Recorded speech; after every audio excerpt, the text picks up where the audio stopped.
Olá, este é o Catedrático Podcast, o podcast do conhecimento, do saber, da ciência, da inteligência, da educação.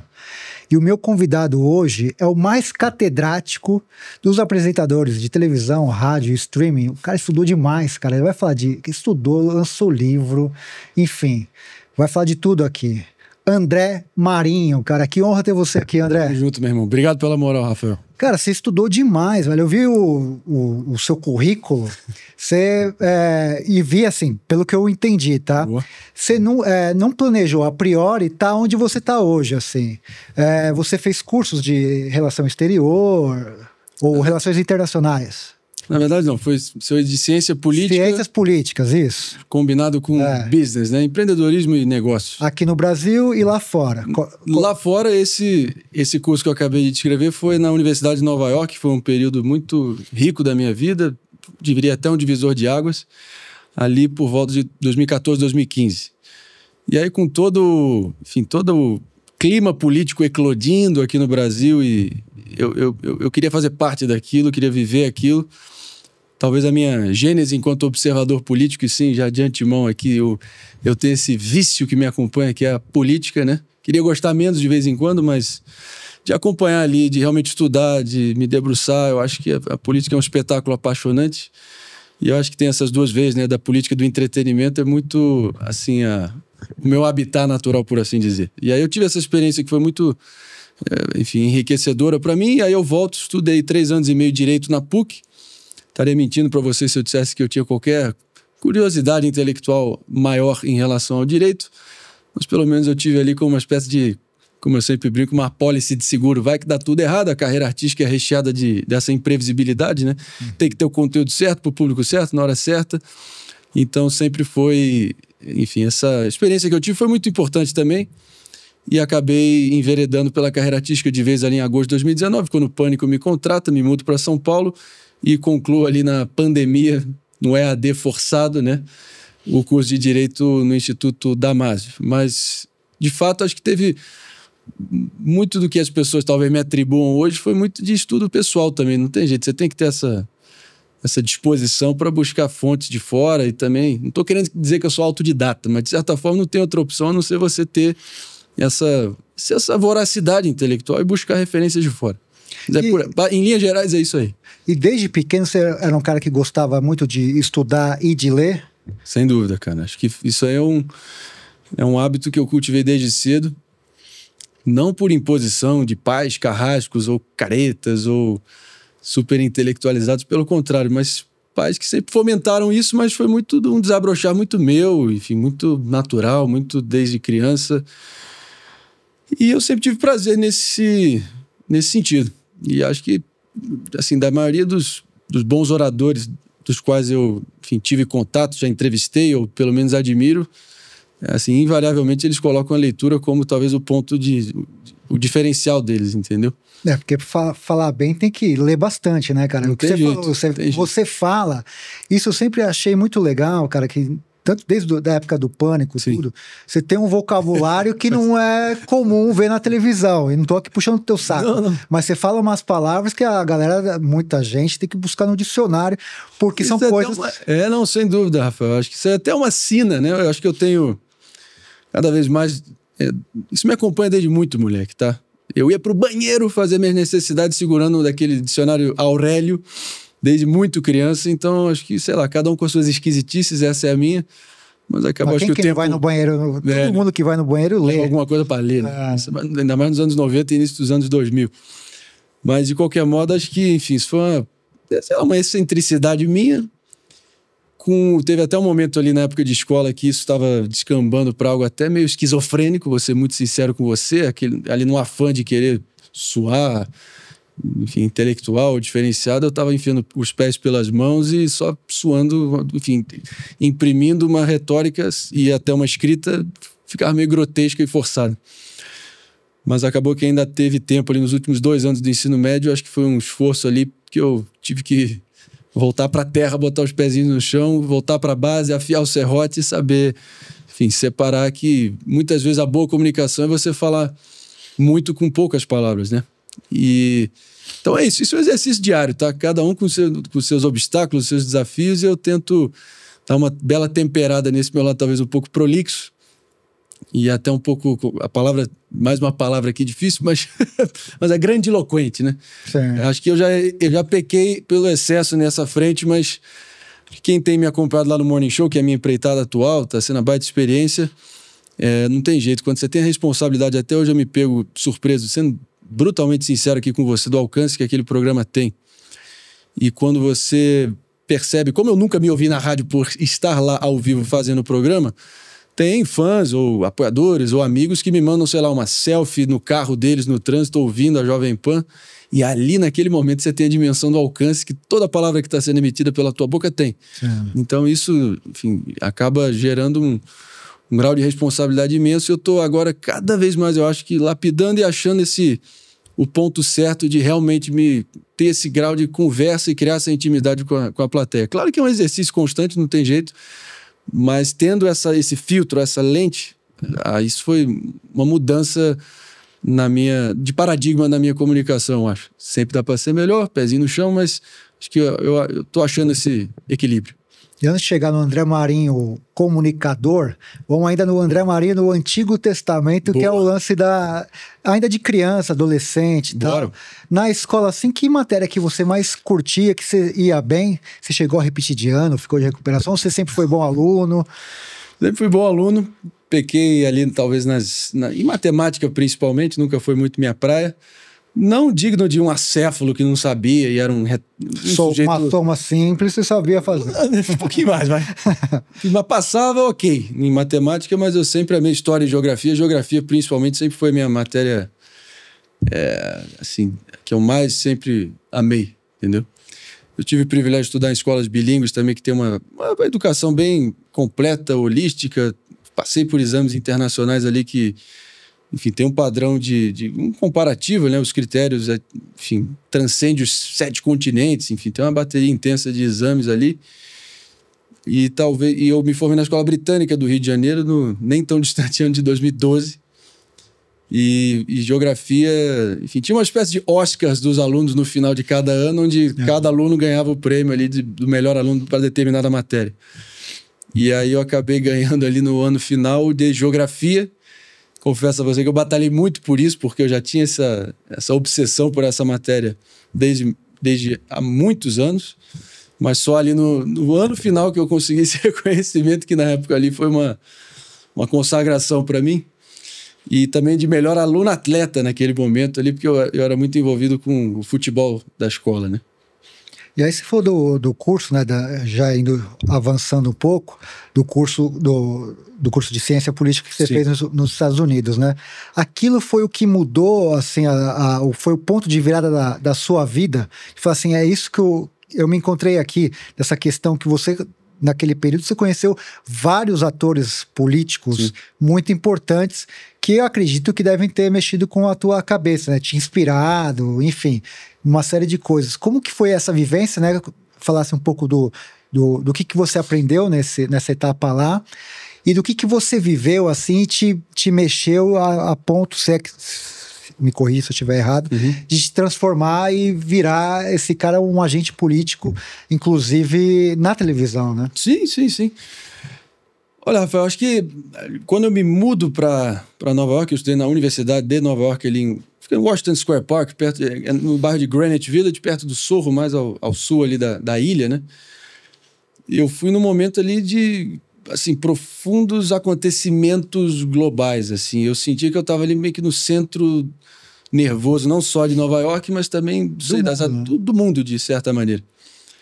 E é impressionante que foi naquele momento, principalmente em 2015, no meu último ano lá, onde dois fenômenos, as duas principais contra-revoluções da política americana, que estava naquele caldeirão de mudanças profundas, acabaram nascendo e colidindo, e eu senti aquilo no ar, nos postes, nas ruas, no ativismo ali candente dentro da faculdade, das salas de aula, e também nas principais praças ali em volta, né? Apesar de ser um reduto muito progressista, democrata, eu fiz parte ali de um exército de Brancaleone, que era o clube republicano e mais conservador ali da faculdade. Então, sem ser aquele famoso Sócrates irreconhecido, né? Que é o famoso chato, questionador por excelência, que acho que leva como um fim em si mesmo ficar sendo chato, pentelhando e questionando tudo que vê pela frente, mas foi muito pedagógico para mim travar alguns embates ali com alguns professores que se portavam como realmente pedagogos, professores, ou pelo menos porta-vozes imparciais ou pretensamente objetivos da matéria que eles lecionavam, mas se você filtrasse um pouquinho, você via que tinha todo um viés político-ideológico por trás e uma agenda particular deles. Então eu protagonizei alguns desses embates que para mim foi... Enfim, eu acho que acabei dando até sendo fonte de entretenimento ali para os meus colegas em sala de aula. E aquele momento, né, de 2014 para 2015, as contra-revoluções a qual me referi, é lógico, e tudo nascendo ali. Primeiro, acho que se não me engano foi em junho de 2015, no dia que Donald Trump desceu a famosa escada rolante dourada do Trump Tower e anunciou ao mundo a sua candidatura à presidência, o resto da história. E ao mesmo tempo estava ocorrendo uma série de casos que foram a faísca ali que acabou incendiando o país, principalmente a base ali dos movimentos e ativismos antirracistas e negros da base do Partido Democrata contra casos de policiais que acabaram numa altercação matando jovens negros, né? Principalmente no estado de Missouri, em Ferguson, teve um caso que foi aquela gota d'água, sabe? Pelo menos aquele estopim, né? Que acabou incendiando o país todo com protestos maciços.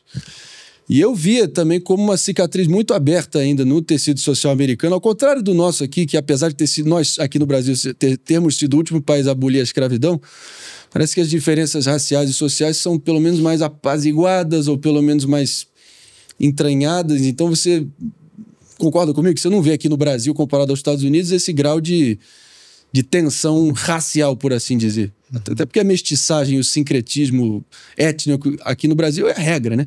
A maioria da população apesar de sermos negra, também um país racista, né? Em vários sentidos, sim. Então isso aí está posto. Sim. Mas eu digo, de você ver constantemente enfim, as ruas sendo tomadas nesse sentido, tem essa diferença, né? Então isso também foi muito... foi assim, pedagógico para mim também, foi algo revelador. E ao mesmo tempo o Black Lives Matter, enfim, nasce dessa eclosão toda, desse ativismo todo que estava posto. Black Lives Matter pautando ali a esquerda identitária ou a esquerda progressista americana, nascendo muito ali naquele momento, e a revolução do Donald Trump tomando de assalto, por assim dizer, as rédeas do Partido Republicano, e acabou e até hoje eu diria que essas duas forças, pelo menos o Trump, porque tem uma divisão fundamental entre a estruturação partidária dos dois principais partidos americanos, né? O Partido Democrata tem uma ascendência e um controle muito maior do que eles chamam de superdelegados, ou os caciques históricos do partido ali controlam com uma mão de ferro a forma de alocar os delegados e também como que o voto é computado nas primárias que escolhem os representantes ali à candidatura à presidência, né? Já o Partido Republicano não tem esse conceito de superdelegados, é uma coisa em tese mais democrática, por assim dizer. Mas o Trump foi aquele rolo compressor de topete avantajado e pele alaranjada que acabou, enfim, atropelando tudo que viu pela frente e até hoje virou a força majoritária daquele campo político. Já a esquerda mais militante e radical no Partido Democrata, apesar do ânimo, de toda o ânimo militante mesmo está concentrado nessa base, é só você ver que, enfim, os últimos candidatos foram Hillary Clinton, com toda, enfim, a base do partido, da máquina, né? Do partido mesmo ali, os caciques e os cardeais acabaram elegendo ela. O Bernie Sanders, em 2016, eu vi muitos colegas de sala e também até protestos e comícios dele na própria praça principal ali de Washington Square Park em torno do Bernie Sanders. Mas acabou que, enfim... Os top dogs do Partido Democrata tinham outros planos. Aí depois teve o Joe Biden, depois a Kamala Harris, que foi nesse acordo que, inclusive, agora é o tema da vez lá, o quanto que o Joe Biden foi talvez um dos principais... Eu juro pra você, isso aqui não é qualquer interpretação vindo de uma perspectiva de direita ou republicana. Longe disso. O grande escândalo do momento nos Estados Unidos, e estão tratando como talvez o maior escândalo midiático da história recente americana, foi a forma com a qual a debilidade física e senilidade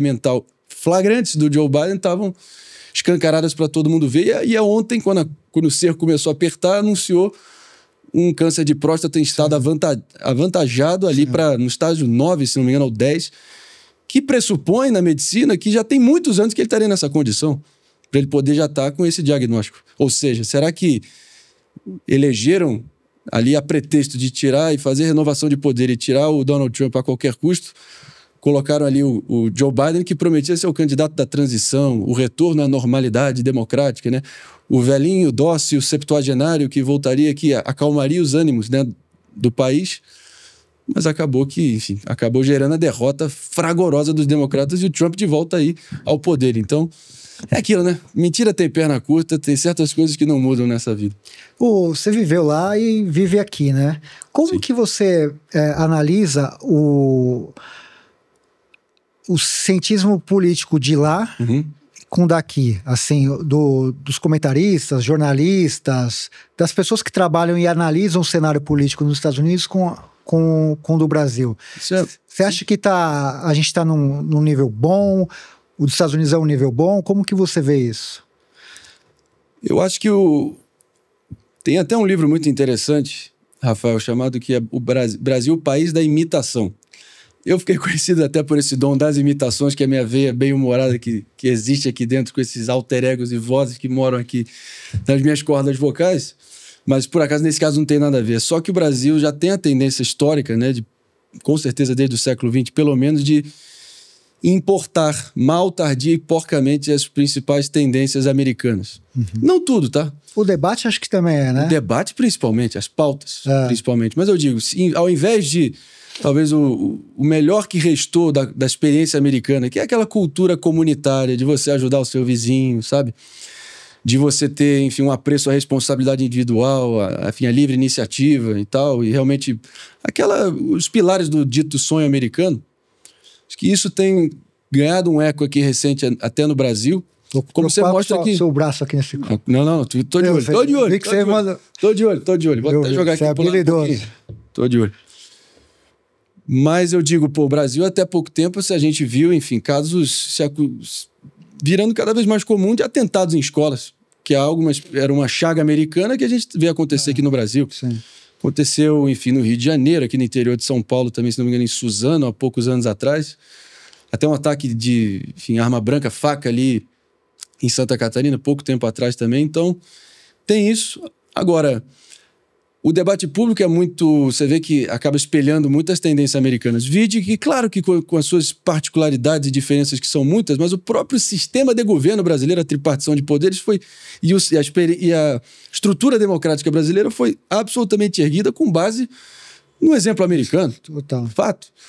Então, acho que é impressionante a influência cultural e social que os Estados Unidos acaba escoando aqui para o Brasil.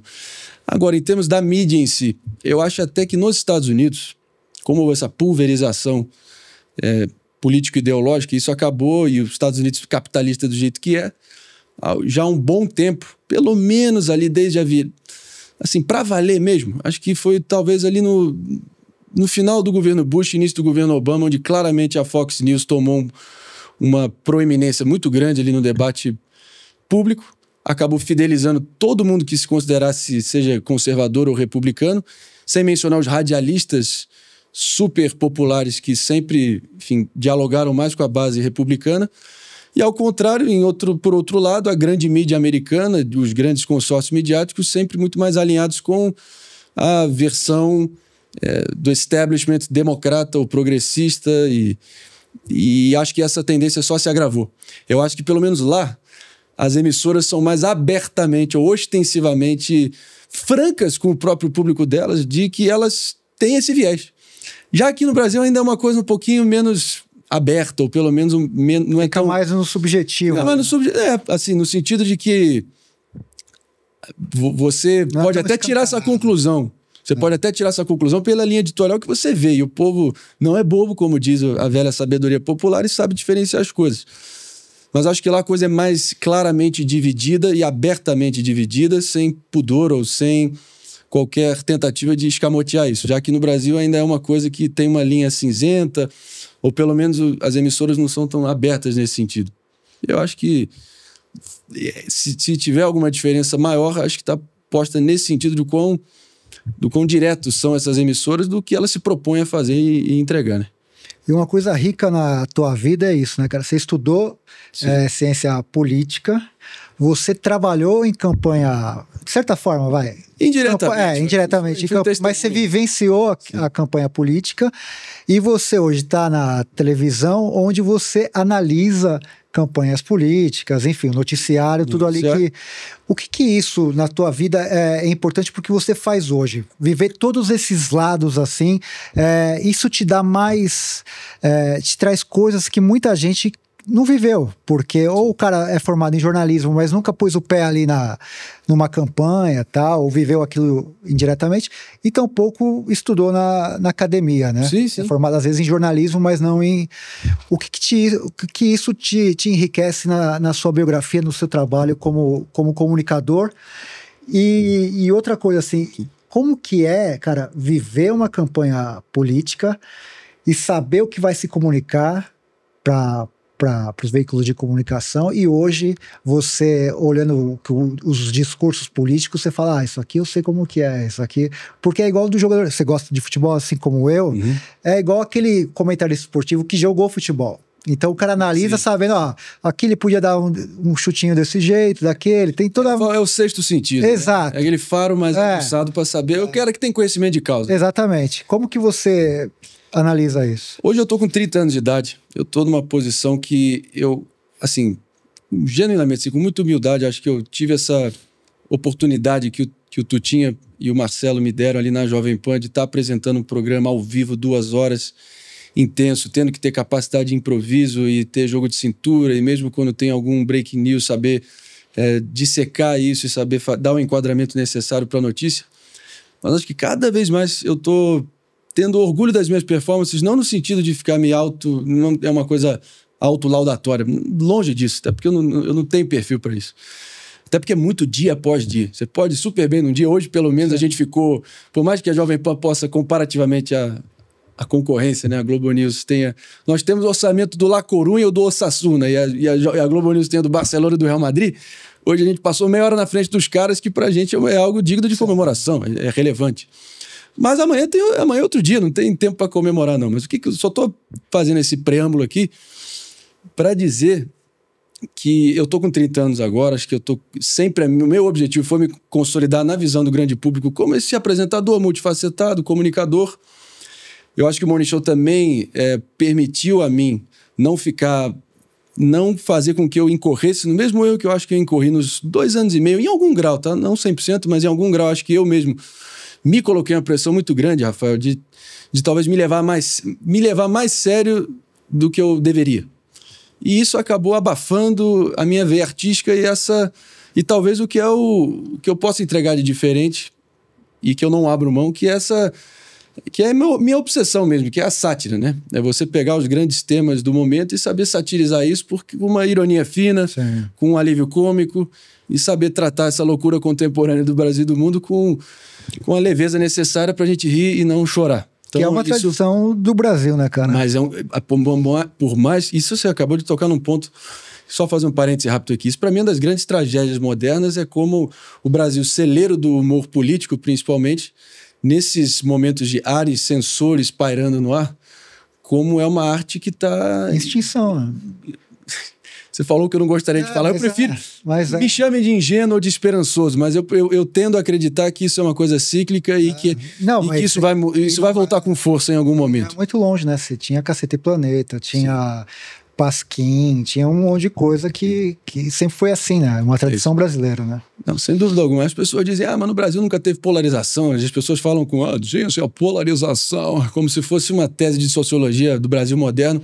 Claro que agora está uma coisa muito mais dividida, a gente pode até falar do que isso representa em breve, mas é algo que já nos acompanha há muito tempo. O Brasil tem toda uma história de trancos e solavancos, sim, e revoluções e contra-revoluções, golpes e contra-golpes, autoritarismos de todo tipo. Então, acho que a exceção aqui é o período democrático e mais pacífico, e eu digo que essa contenção de 2 facções e tribos distintas e e refregando entre elas, é até a regra no Brasil. É só que agora também ganhou um componente estético muito grande que as redes sociais acabam consolidando no imaginário das pessoas. A questão da semiótica e da simbologia. Verde, amarelo, Deus, pátria, família, Bíblia.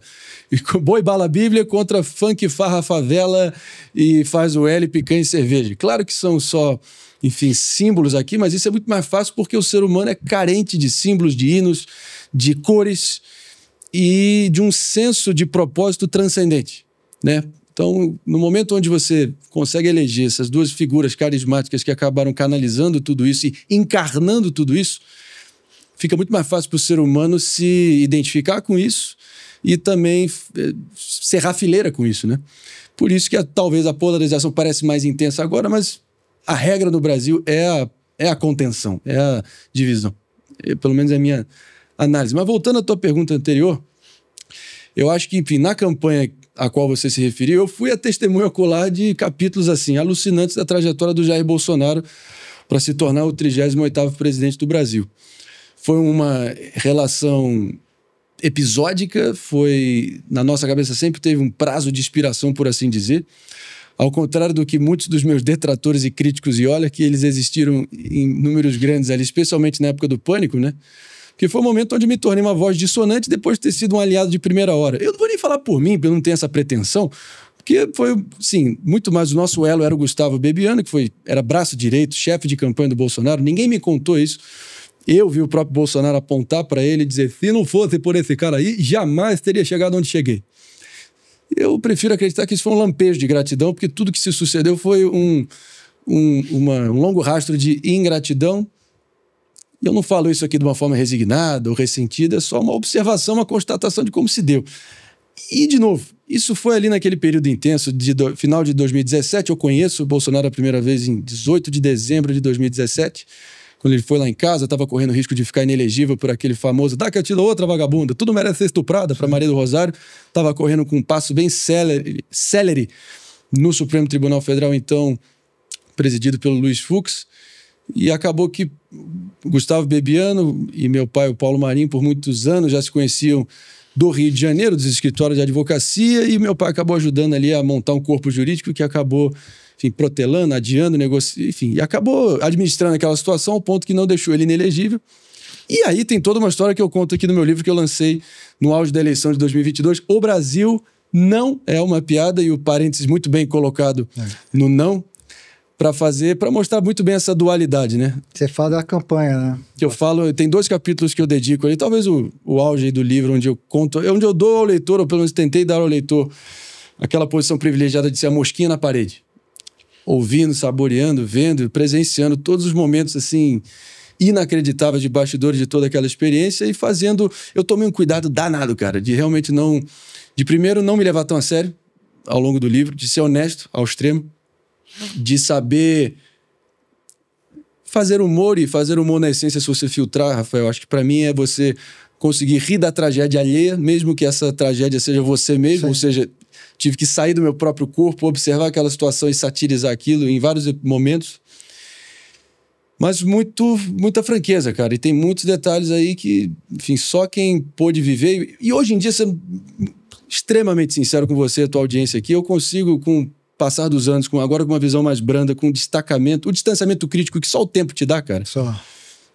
Saber filtrar o joio do trigo e saber que, foi uma experiência que pouquíssimas pessoas têm o privilégio. Eu tinha 24 anos de idade, cara. Ainda era aluno de Direito na PUC. Eu saía da faculdade, chegava e estava todo o quartel-general montado da campanha do presidente da República nascendo dentro da minha sala e na intimidade dos nossos talheres, eu lidando com aqueles personagens que, por pouco tempo depois, tomariam as rédeas do poder nacional.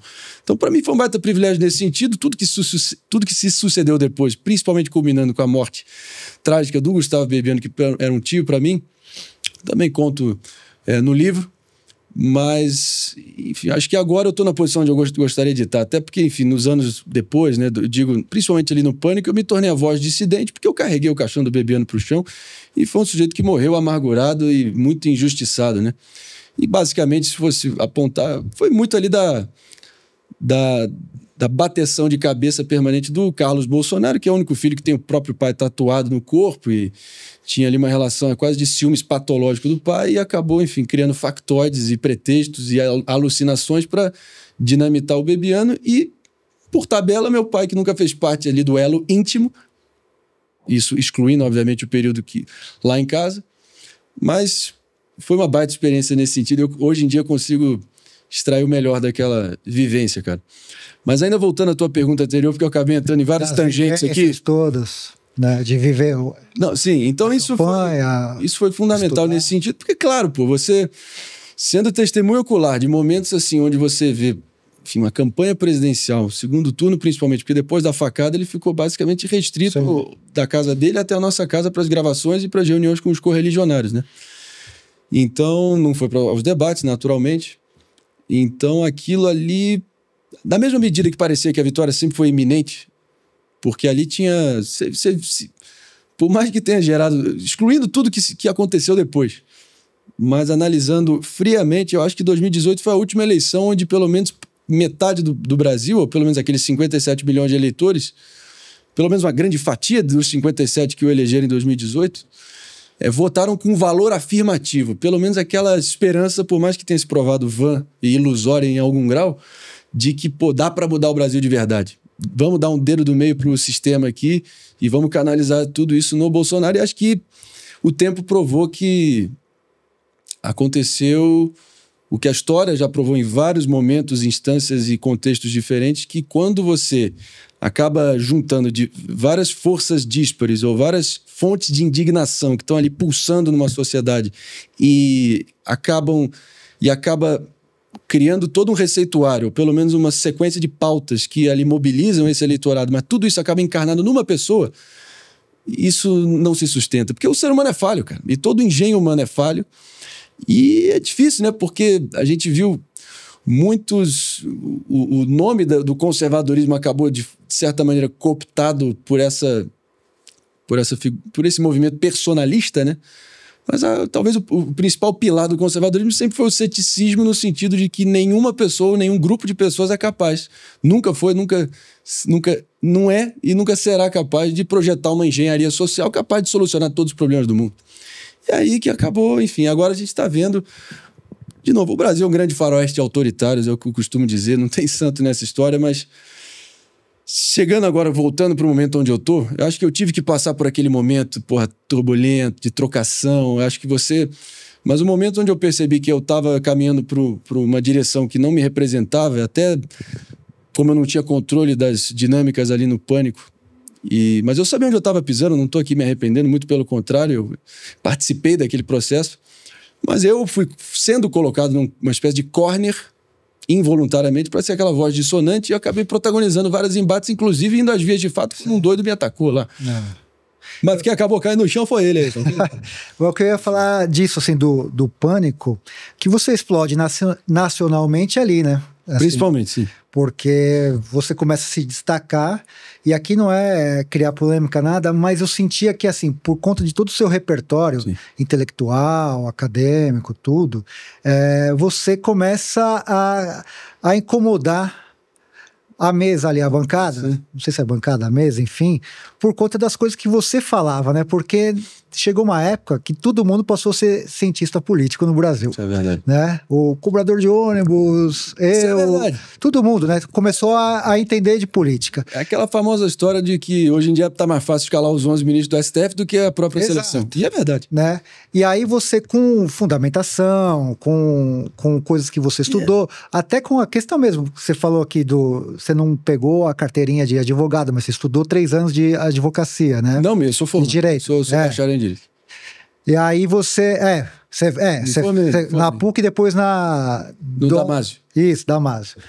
Aí você pega, com todo esse repertório, você tem elementos para falar, sim, né? E contra-argumentar com os caras que iam, saía do lugar comum. Sim.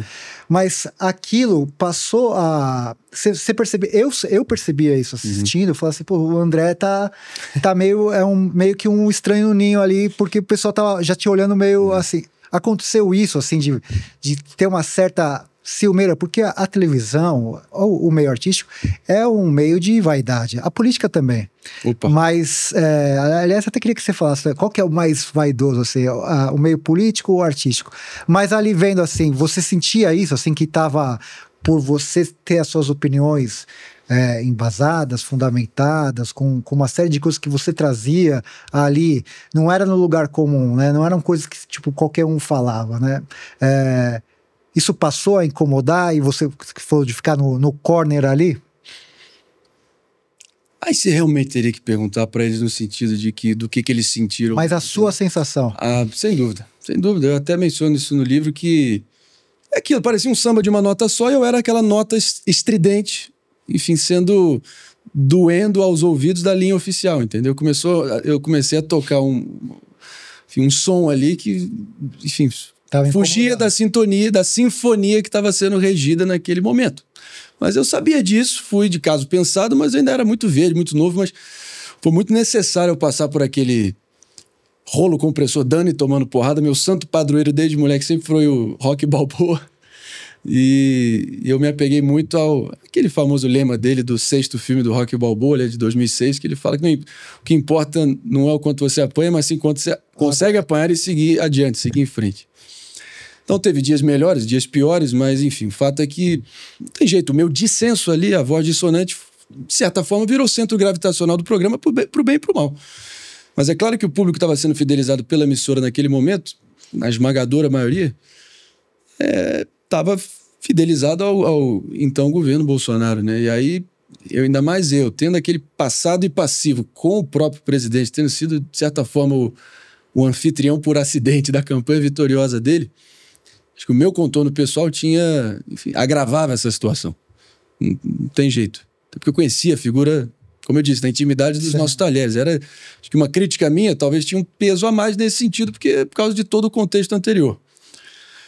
Mas agora, seria fácil eu chegar aqui e tentar, enfim, não é do meu feitio, cara, não é do meu perfil ficar me vitimizando, até porque eu, de caso pensado, eu encarei aquilo até o momento onde eu deixei de encarar e percebi que eu deveria buscar novos ares. De fato, claro, estava nítido para todo mundo ver que naquele momento era uma guerra assimétrica diária, né? Era muitas vezes Davi contra Golias, 5 contra 1. Eu mal conseguia completar um raciocínio sem ser interrompido. Mas daí também é do game, entendeu? Porque o Pânico sempre teve essa marca de ser uma anarquia midiática, como eu digo no livro, uma novela televisiva com mocinhos e bandidos, mas aí que morava também um pouco da minha ingenuidade, né? Porque qual é essa linha onde começa a se confundir a persona que está ali de meio-dia às 2 com a luzinha vermelha do ao vivo ligada e aquela pessoa ali que vai ser julgada pelo grande público?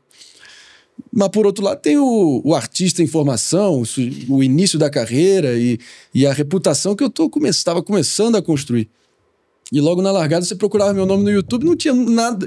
As grandes entrevistas que eu tinha dado, as grandes sacadas ou os vídeos mais propositivos e com a parte conteudista mais rica, estavam completamente afogados em último plano e só tinha dedo no olho, pontapé, puxão de cabelo e treta, entendeu? Então, de novo, uma hora eu tive que... Acho que teve até um fim poético, né? Que foi meu reencontro com o Bolsonaro. A última vez que eu vi ele foi na primeira reunião de composição ministerial, ele já como presidente eleito, no dia 30 de outubro de 2018, enfim, aconteceu o que aconteceu, rumos diferentes, e aí eu volto a encontrá-la ali na reta final da minha passagem, primeira passagem pela Jovem Pan, na estreia da TV Jovem Pan, com pompa e circunstância, e é isso que eu fiz aquela pergunta irônica para ele, e eu acho que ele não estava entendendo para qual caminho eu estava indo, sem citar ele e o filho dele, dizendo de todo o rastro de corrupção entranhada nos gabinetes petistas, de rachadinha principalmente, e eu perguntei se ele era contra a rachadinha, já que o PT estava fazendo. Claro que foi um truque de ironia ali, mas acabou que, como diria o Brizola, o que vale é a foto. E a foto que as pessoas não esquecem é dele, enfim, saindo. Mas, de novo, pode parecer aqui que eu estou tripudiando, que eu estou fazendo graça, mas eu só estou relatando aqui porque foi um momento bem ou mal que está na minha história.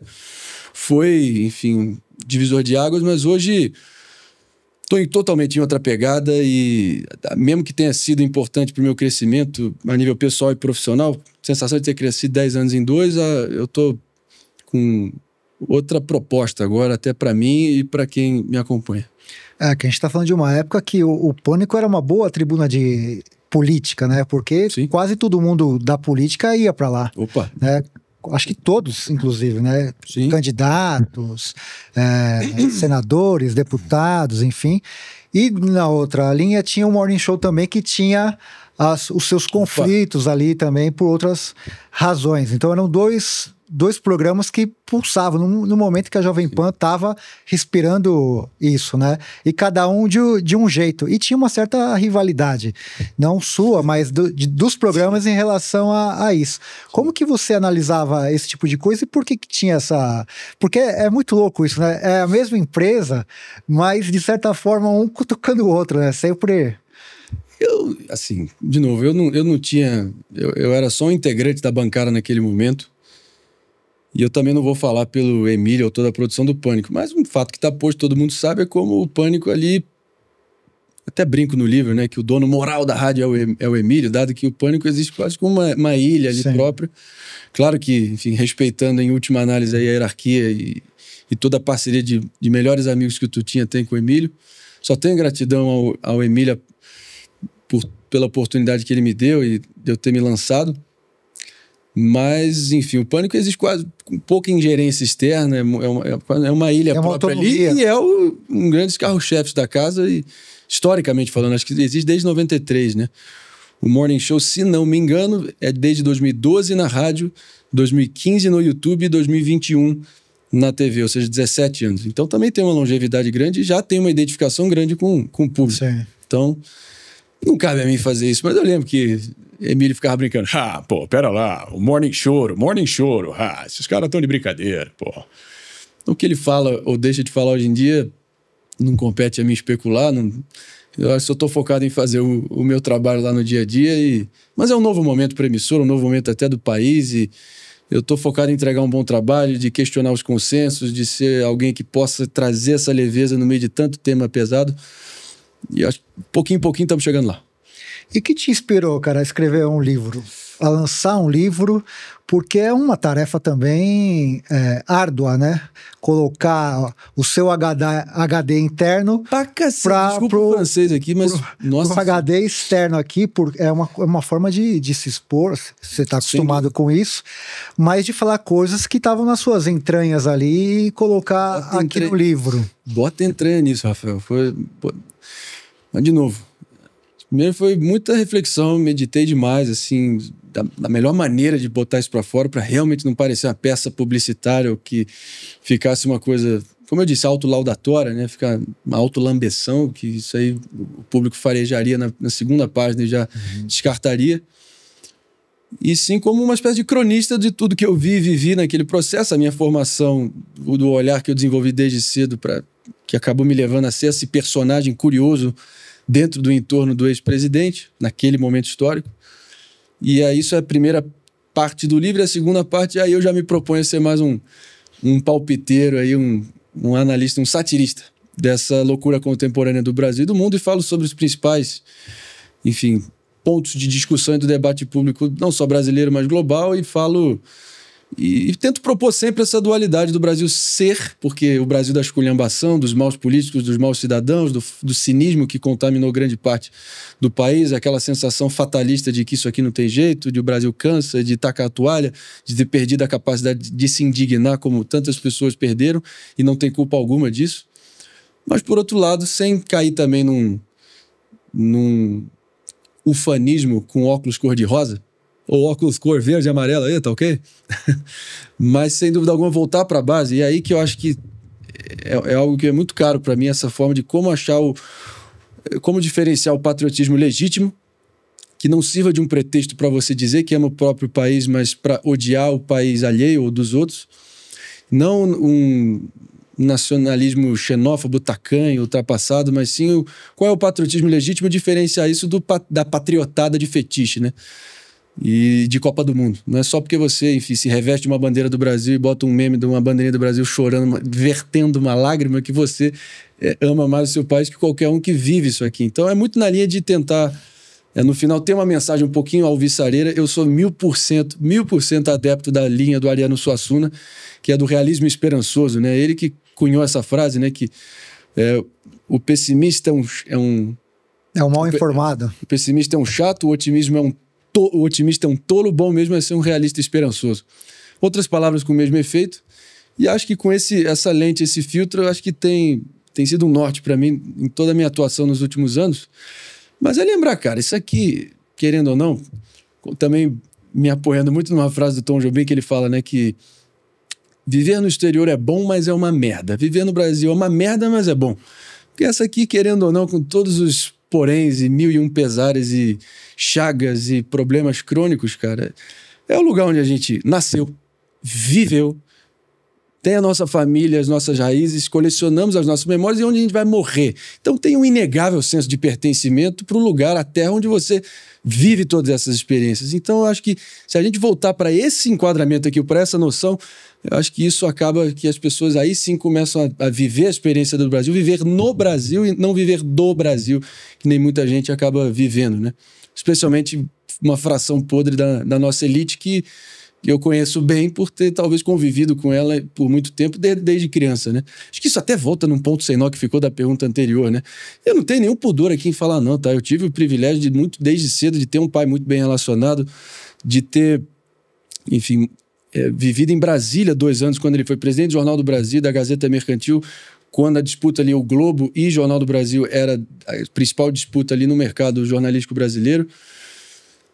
Então, desde muito cedo, eu me acostumei em ver as engrenagens do poder e aquilo ali me fascinava, me cativava. Não porque as pessoas já acham hoje em dia, tem algum grau de razão, mas acho um erro isso. E acabou descambando para um sentimento antipolítico como a força motriz, ou fosse só isso, fosse um fim em si mesmo, né? De achar que todo encontro político é maracutaia, é algo indecoroso, é uma esculhambação, é alguma negociata espúria acontecendo. E não é bem assim, porque, meu irmão, o tempo provou que a política, pelo menos enquanto ela foi concebida lá atrás na Grécia Antiga, ela foi a forma que encontraram, a forma pacífica de se evitar a guerra. Literalmente essa era a proposta original. Agora, que os políticos brasileiros fizeram por merecer essa má fama e essa infâmia que eles criaram, pô, pelo amor de Deus, quem sou eu para negar isso? Mas, de novo, acho que, primeiro, sempre me fascinei talvez por essa questão da negociação, das articulações, das conciliações, da arte da política real em curso. Por outro lado, talvez o meu fascínio pela política americana surgiu porque os americanos têm um talento formidável, diferenciado, acho que todo mundo reconhece isso, de colocar também um componente, injetar um componente de espetaculoso, de quase entretenimento, né? Os debates políticos lá parece que é um UFC, é uma coisa, assim, fantástica. Formato, né? Feito para televisão. E agora, no momento onde agora eu tô tendo essa oportunidade maravilhosa, esse alcance, essa plataforma que eu tô tendo, cada vez mais essa fusão entre política e entretenimento, é o capítulo 8 aí do livro também, eu mergulho muito nisso, de como realmente esses dois mundos cada vez mais estão borrados e fundidos entre si e se tornando a regra e não a exceção, né? Tem muita coisa ruim que foi produzida a partir dessa combinação, mas de certa forma, eu não vou mentir, as duas veias principais aqui que pulsam, e aí eu tô sempre nesse meio do caminho aí, interessado com o que pode acabar sendo produzido disso. Vou fazer uma pergunta pro André, cientista político. Bora. Beleza. Vou pôr. Sou um palpiteiro. Que é o seguinte, por que essa questão, né, o catedrático é voltado para... Trago muito professor Boa. Aqui e tal. A direita é vista como um lance que não gosta de educação, não gosta de cultura, não gosta de ler, é uma coisa muito... Diz até como chucra, nesse Sim. sentido, né? É sempre contra a universidade, contra a arte, contra não sei o quê. Lei Rouanet e tal, essas coisas todas. Por que você acha que é muito colado na direita essa questão de não gostar das artes, da cultura, tudo. Você citou aqui, cara, Ariano Suassuna aqui na conversa, né? Coisas que... Fala, porra, mas o cara tem um repertório vasto, cultural, educacional e muitos outros. Mas por que esse negócio na direita é muito, muito colado assim? Cara, vamos lá. Isso eu tentar, enfim, dar minha... Desconstruir isso. Ou você acha que isso de fato existe? Eu acho que é engraçado. Só um parênteses, voltando assim para o claro, Trump, claro. que ele está agora afunilando, sufocando algumas universidades, né? Parando com financiamento, enfim, com uma série de coisas. E isso é muito voltado. Os caras falam, tá vendo? Ó, o cara propagou isso, de fato. Agora, se você puder traçar aqui, assim, se você olhar friamente que a academia historicamente foi, enfim, permeada de pessoas ou professores, ou catedráticos, ou docentes ali, que muito mais aliados à esquerda, está posto. E sim, tiveram a hegemonia do pensamento e do discurso, isso acho que ninguém há de negar.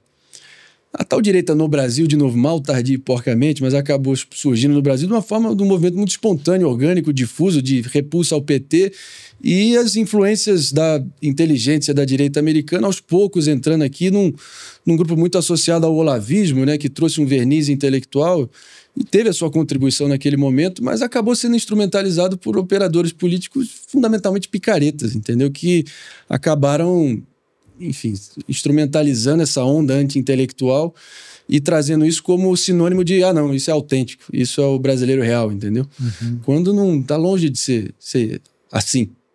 Não deveria ser assim.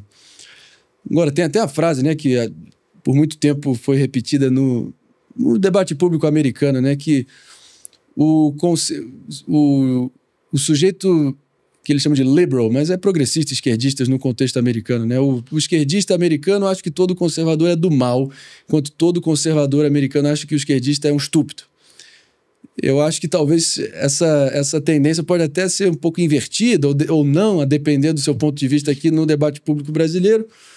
Mas, de novo, essa questão de ter sido um movimento que nasceu já muito difuso, muito amorfo, uma fogueira de vaidades, eu acho que a direita, assim, até filosoficamente, ela é mais individualista por excelência, né?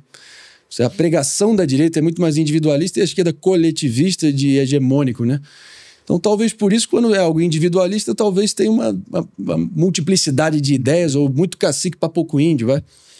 Mas, nesse caso, não sei se houve realmente uma produção cultural, com raras exceções louváveis. O Brasil Paralelo, ame ou odeio, mas, enfim, tem serviços prestados aí, bem ou mal, acessa mais de quase 5 mil dos 5.700 municípios brasileiros, tem algum usuário do Brasil Paralelo que se propôs a criar essa massa crítica intelectual, ou pelo menos oferecer uma visão através de um prisma, enfim, alternativo para toda a história que foi ensinada a nós desde cedo.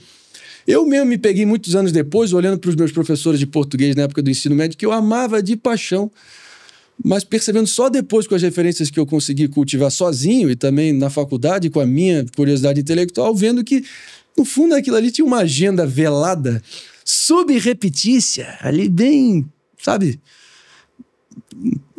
velada mesmo de uma agenda, de uma visão de mundo, que é legítimo, cara, é legítimo. Mas quando você sequer tem acesso ao outro lado, isso mostra que a verdadeira educação que deveria oferecer aos alunos as visões distintas, de fato, para aí ele formar o próprio juízo e o senso crítico, isso não acontece muito menos na academia americana e não aqui. Você citou a academia americana, se você olhar a porcentagem de professores das principais faculdades das Ivy Leagues americanas, supera 90% os professores que doaram para os candidatos democratas nas últimas eleições e não o republicano. Legítimo, direito individual deles, mas isso reflete que há um viés claramente posto nos campi universitários americanos. E aqui no Brasil não é diferente, né? Apesar de lá ter uma relação do setor privado e de financiadores privados e individuais que tem essa cultura mesmo de financiamento a nível pessoal dos endowments americanos, algo que até tem algumas iniciativas em diferentes casas legislativas relevantes aqui no Brasil para replicar esse modelo de endowment aqui no Brasil. Mas aqui, então, as faculdades públicas, dependendo ali do dízimo, dos aportes financeiros do governo de ocasião, e também historicamente tendo essa tradição toda, enfim, pós-moderna, até marxista em algum grau dos professores, acabou gerando esse estado de coisas. Agora, vai explicar essa tendência anti-intelectual de certos setores da direita?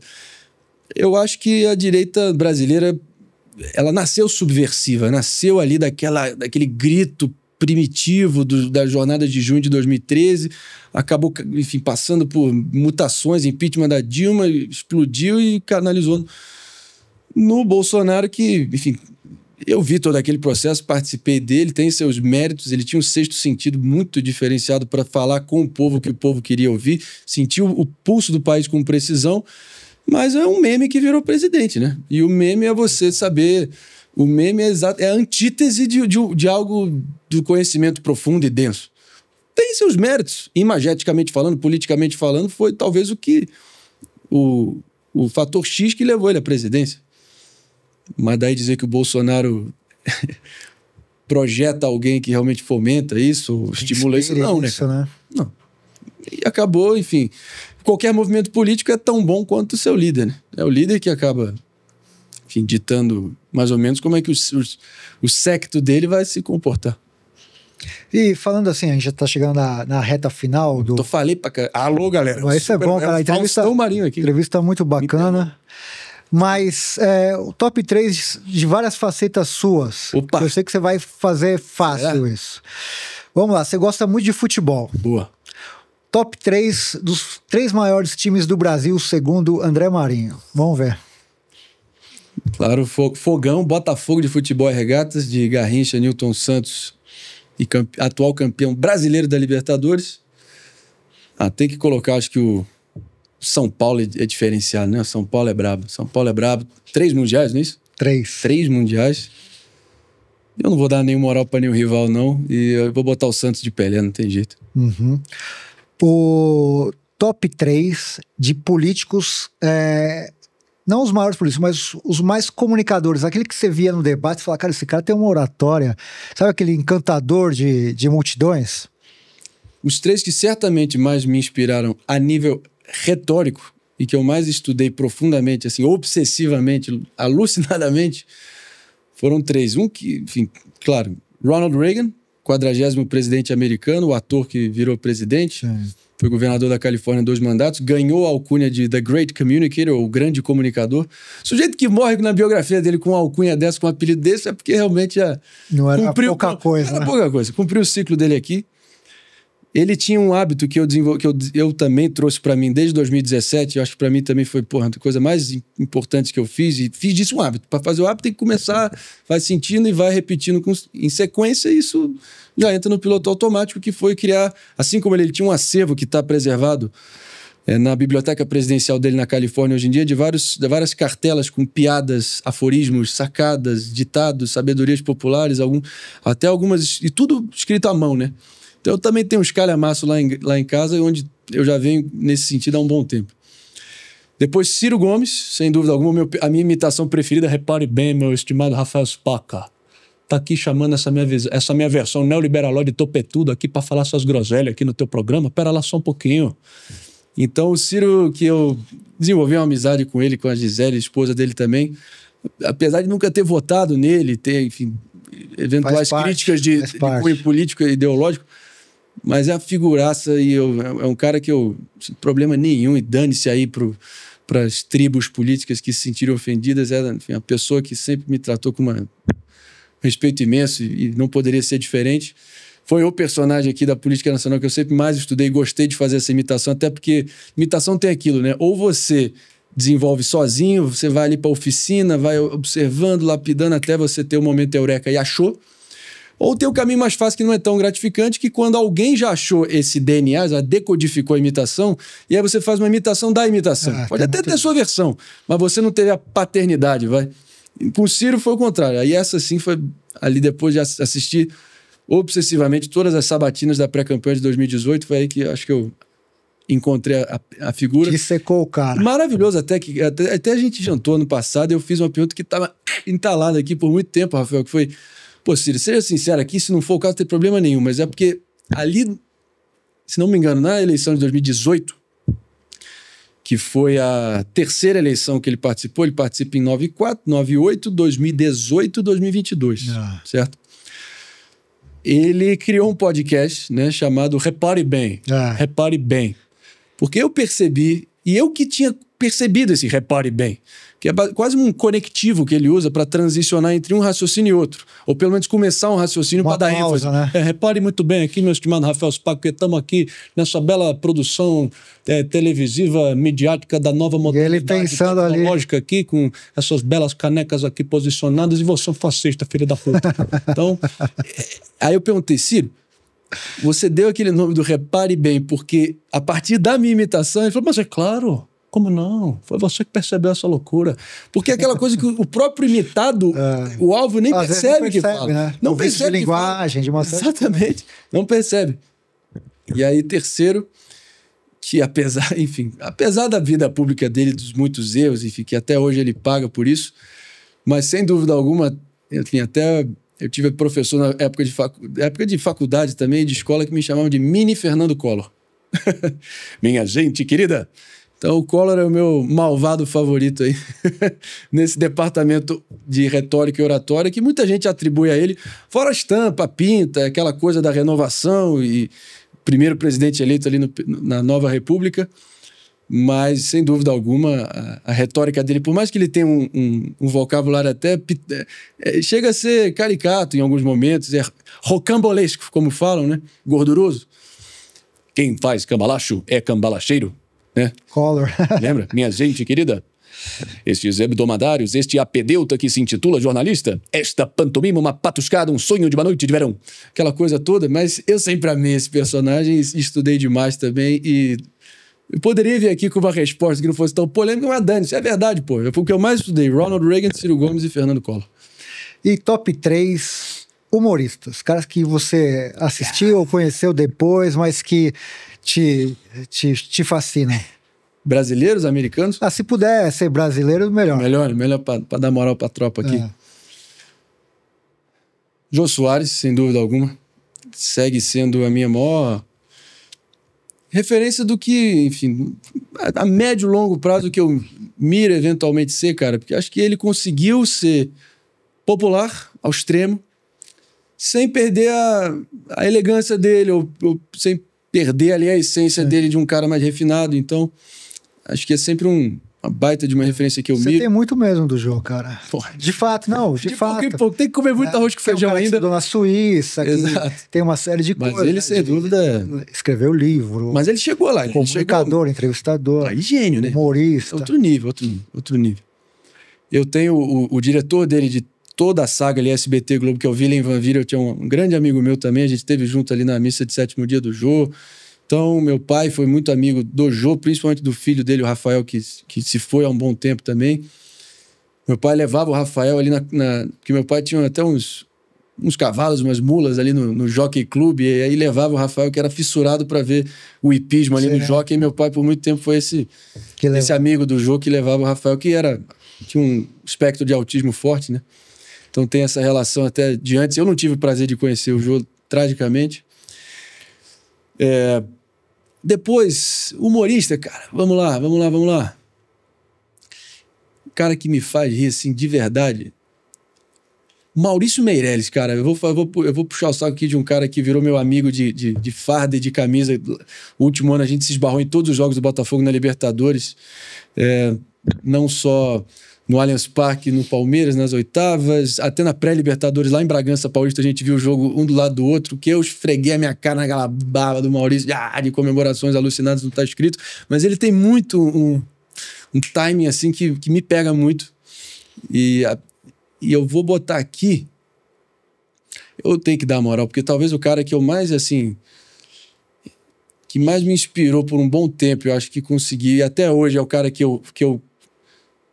você tem que se render à genialidade dele, apesar de, enfim, em algum momento ter sido, talvez, acho que o próprio deve ter essa consciência e tal, ter sido um pouco mal aproveitado, foi o Marcelo Adnet. A Marcelo Adnet é gênio, esse aí é fora da curva. Outro botafoguense, então acabei... Tem muito humorista no Botafogo, tem o Carioca também, que é gênio, também Marvio Lúcio, mas acho que eu vou de Adnet, Jô e Maurício Meirelles aqui. Sem clubismo. Clubismo total, né? Mas acabou que... Mas é verdade mesmo. Não, são três boas escolhas. Porra. E o Adnet ali, desde a época dos Zenas improvisadas também na MTV, a capacidade de improviso dele é algo que você fica... De imitação. Estarrecido. A imitação também, genial, algumas que ele fazia no passado também tem umas geniais. Cara, mas tem isso. Chegou o nosso tempo. Boa. Foi um prazer ter você aqui, cara. Uma honra. Toda minha, cara. Eu gosto muito do seu trabalho. Você é um cara muito bacana, que sempre recebeu muito bem. Tamo junto, e que tem boas referências. Todo mundo que entra em contato com você fala sua educação, sua postura, Obrigado. uma série de coisas. Isso é bom que se diga aqui. Porque tem gente que na televisão é uma coisa, exato, fora é outra. Você sempre foi um cara muito legal com muitas pessoas. Esse é o Catedrático. Deixa aqui o seu Instagram, como que as pessoas fazem para comprar esse livro, para falar com você. Pessoal, o Instagram é o @AB de bola, o B de Brasil, Marinho, AB Marinho, simples. Vocês podem me assistir diariamente lá no Morning Show, na Jovem Pan News, no YouTube, na TV por assinatura, né? Aí eu falo do livro. E também ali na rádio, na rede Jovem Pan. E tá, enfim, ao vivo, todo dia, 2 horas, a gente fala de A a Z, da bunda da Gretchen até a reforma tributária, para você ficar bem informado.